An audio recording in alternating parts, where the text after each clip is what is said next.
केंद्रीय वित्त मंत्री श्रीमती निर्मला सीतारमण जी ने देश के सभी राज्यों के वित्त मंत्रियों की एक बैठक बुलाई थी, जो सामान्यतया केंद्र के बजट से पूर्व परामर्श के लिए बुलाई जाती है। उसमें सभी प्रदेशों ने अपने अपने सुझाव दिए हैं। हमने भी कुछ सुझाव दिए हैं। पहला विषय तो हरियाणा के बारे में मैंने बताया कि हमारा जो वित्तीय प्रबंधन है उसको हमने बहुत अच्छी प्रकार से मेंटेन किया हुआ है। कोविड के बावजूद भी जो सीमा FRBM की 5% कर दी गई थी 2021 में, हमने 2.90 पर ही मेंटेन किया हुआ है। हमारे आर्थिक प्रबंधन की दृष्टि से हमने उसका एक प्रकार से सुधार लाने की दृष्टि से वी शेप, क्योंकि कोविड के बाद जो एक डाउन आर्थिक स्थिति हुई थी उसको वी शेप ऊपर उठाने के लिए, उसके लिए भी अलग से हमने अपनी रणनीति बनाई है।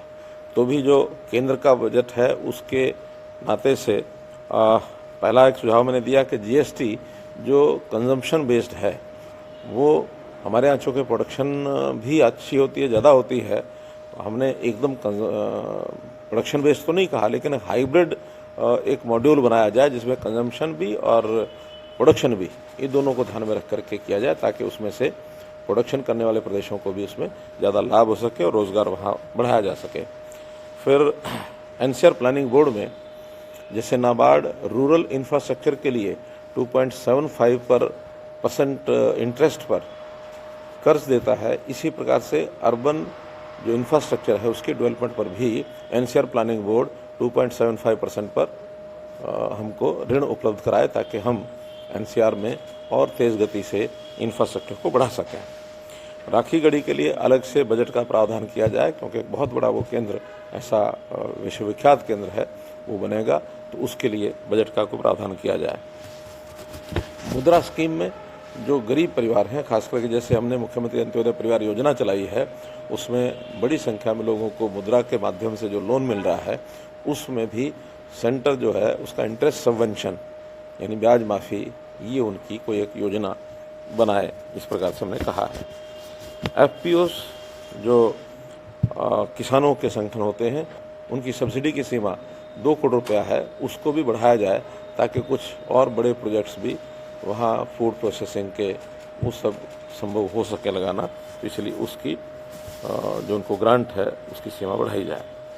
MSME का भी बहुत बड़ा विस्तार हो रहा है, इसमें एक्सपोर्ट के लिए कुछ सब्सिडी का निर्धारण किया जाए, ताकि वो लोग भी एक्सपोर्ट कर सकें और हमें कंटेनर्स भी उपलब्ध कराएं, ताकि हम उनके सामान को जो पोर्ट्स हैं वहाँ तक भेजने की अपनी व्यवस्था कर सकें। कैपिटल एक्सपेंसेस के लिए अलग से 50 वर्ष की एक राशि प्रांतों को सेंटर उपलब्ध कराता है, वो भी ब्याज मुक्त होती है, तो 50 वर्ष बाद उसको रिफंड करना, वापस करना होता है, लेकिन वो राशि बहुत कम है। हमें पिछले वर्ष में सिर्फ 91 करोड़ रुपया मिली है, हालांकि कोविड के कारण से ये कम हुई है, इससे पहले थोड़ा ज़्यादा मिलती थी, लेकिन उसकी सीमा भी बढ़ाई जाए। और हमारे जैसे प्रदेश जिनको इंफ्रास्ट्रक्चर कैपिटल के आसपास बहुत ज़्यादा बनाना पड़ता है, तो इसके लिए हमने अपनी मांग 5000 करोड़ रुपए की एक मांग भी रखी है नए बजट में। तो इस प्रकार से कुछ मांगे, कुछ सुझाव ये हमने उनके सामने रखे। कोविड की सारी व्यवस्थाएं जैसे पहले बनाई थी, उसमें और भी जिन चीज़ों की आवश्यकता है उनको हम भरपूर लागू कर रहे हैं। हर प्रकार की तैयारी हमारी है।